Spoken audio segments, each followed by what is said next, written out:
Hello and welcome to the lecture on Chapter 8, Nutrition and Health Promotion. Our learning objectives will be as follows. We're going to explain current dietary guidelines, describe how to read a food label, describe the different types of medically ordered diets, and this is in relation to patient coaching, and then be able to identify the special dietary needs for weight control, diabetes, cardiovascular disease, and hypertension. Identify the special dietary needs for those with food allergies, celiac disease, and lactose intolerance. Identify special dietary needs for those with various conditions, and instruct a patient on dietary changes while demonstrating the awareness of others and their concerns. Make sure to also take a look in the first couple of pages of Chapter 8, talking about the metabolism and the dietary nutrients, and be familiar with those areas because that does have to do with your patient coaching. But we're going to focus more on those variables that are directly related to the different types of coaching that you would do on nutrition. So let's go ahead and get started here. And we want to look at variables that affect the metabolic rate. So it's a basal metabolic rate, which is the BMR. And the BMR can play a large role in a person's tendency to gain weight. And the body stores unused calories as fat. So depending on what your basal metabolic rate is going to factor in what your body is storing. So take a look in your book. Again, just wanted to give you a quick overview of BMR. Also a quick overview of the dietary nutrients. So dietary deficiencies, they result in undernourishment or malnourishment, and many lead to a variety of diseases, which is what we're going to focus on as far as dietary needs for these different types of diseases. And we said that the basal metabolic rate, the BMR, is the amount of energy used by a fasting, resting individual. And this is while they're maintaining their vital function. So that's their base rate, right? And then I'm going to ask you a question here. Which of the 7 foods constituents are the only ones capable of giving the body energy? Which ones of those 7 food constituents as you were reading? Good. There are 3 that give energy, and they are carbohydrates, fats, and proteins. Okay, and also what is the difference between essential and non-essential nutrients? So essential nutrients cannot be manufactured by the body, and therefore they must be included in the diet. And then non-essential nutrients can be created in the body, and therefore they do not have to be included in the diet because your body is able to make them. Foods that can be described as nutrient rich are foods that are high in nutrients, and non-nutrient rich are foods that are lacking vitamins and minerals and fibers. So this is important just to kind of, again, take in this general information as we relate it back to how we can patient coach and patient teach as far as dietary needs and restricted diets, etc. So the main nutrient constituents and components are carbohydrates, protein, fat, minerals and electrolytes, vitamins, antioxidants, and water. And each of these components are an important factor in our nutritional diets. Water is extremely important, and this is one of the things that often we see when patients are coming in with various complaints. Many times it's linked to dehydration, where the patient is not consuming enough water. And so we want to really understand how important water is to our body. Our body is 80% water. Our body is 80% water, and we can go longer without food than we can without water. So water keeps the body temperature normal, and drinking water every day is important for your health. If you are dehydrated, it can cause several disorders. And our need for water increases in hot weather and when we are more active, or when we have a fever, or we see diarrhea and vomiting. So in a patient that is having fever, diarrhea, and vomiting, we really want to track what their fluid and water intake is and make sure that they do not get dehydrated. Dehydration can lead to hospitalization, and if it continued, can lead to death. So the recommended daily intake of water for healthy men is about 13 cups, and for healthy women, it's about 9 cups. I've also heard it say that if you have half your body weight in ounces per day.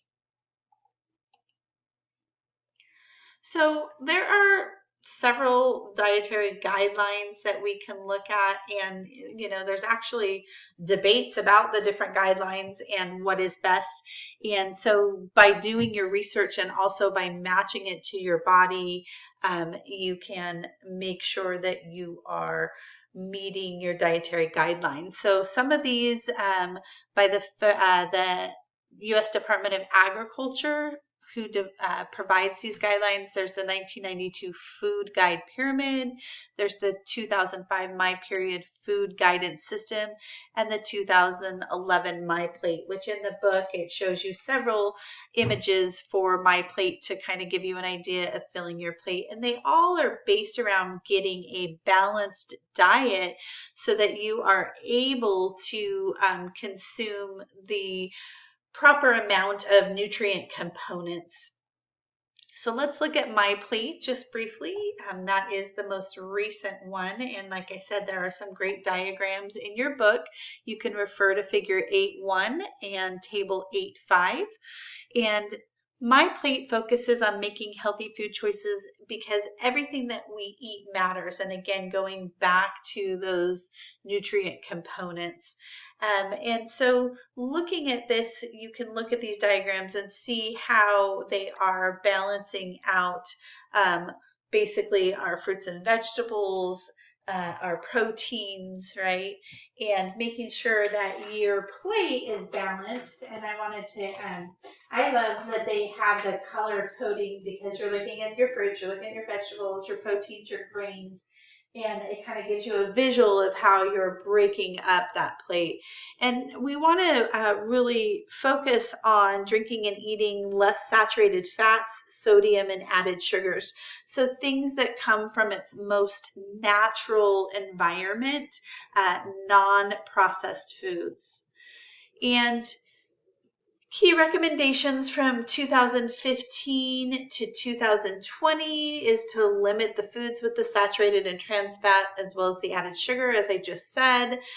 Less than 10% daily calories should come from these saturated fats, and individuals of age 14 should consume fewer than 2,300 milligrams of sodium per day. So that's individuals of age 14 or older.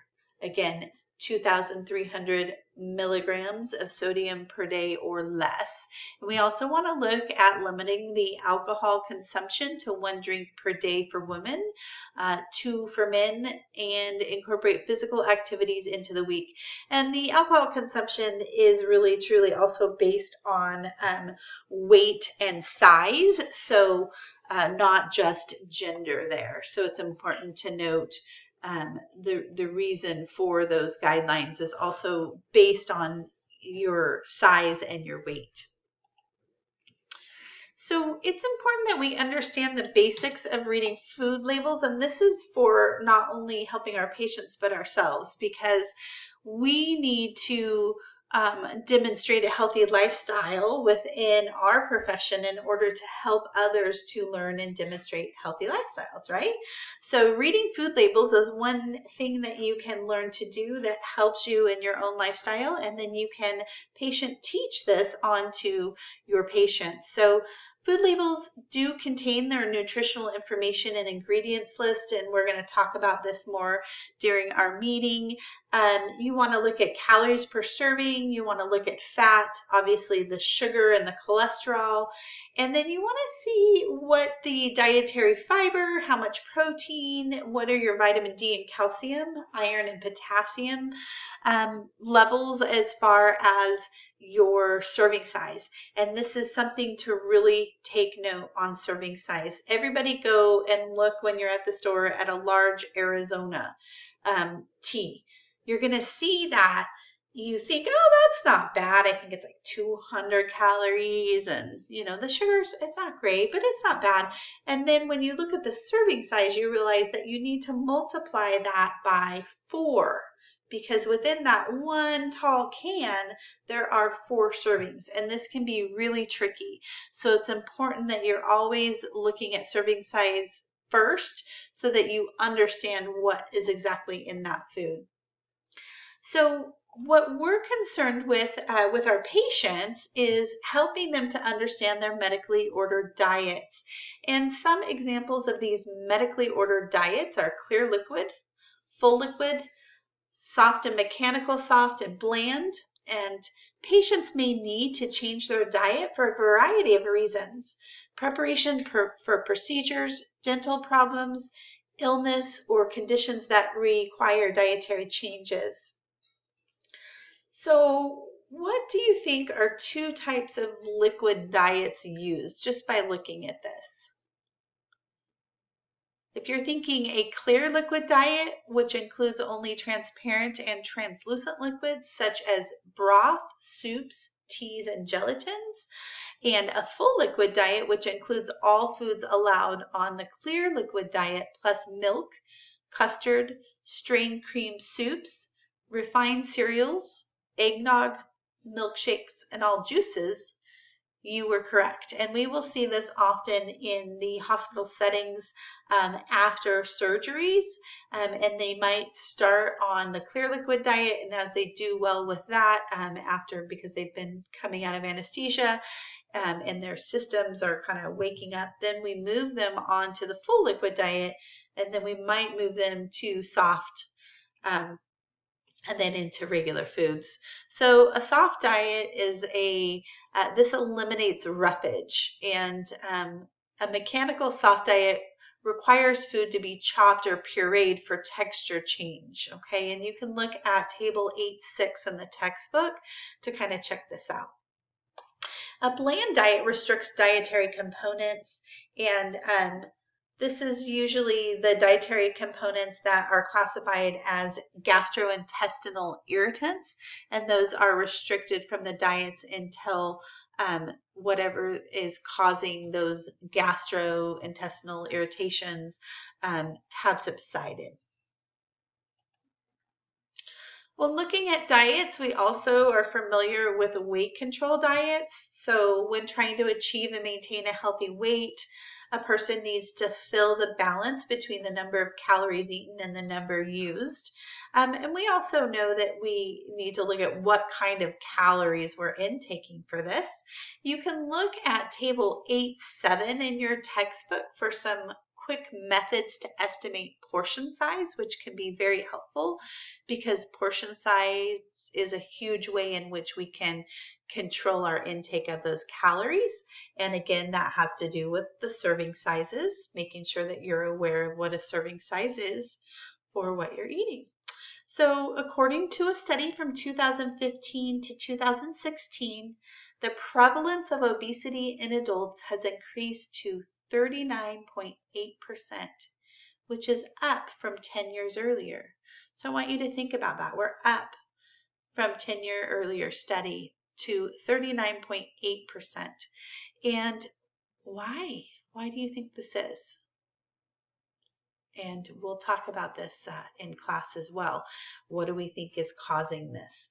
And if a person's BMI is less than 18.5%, that person is considered underweight, and a BMI higher than 25 but less than 30 is considered overweight. So if you have a BMI that's higher than 30, it is considered obese. So that's where that obese number comes in. So weight control diets are important. And also we think weight control diets are only important for, the loss of weight. But if we have a patient that is underweight, we also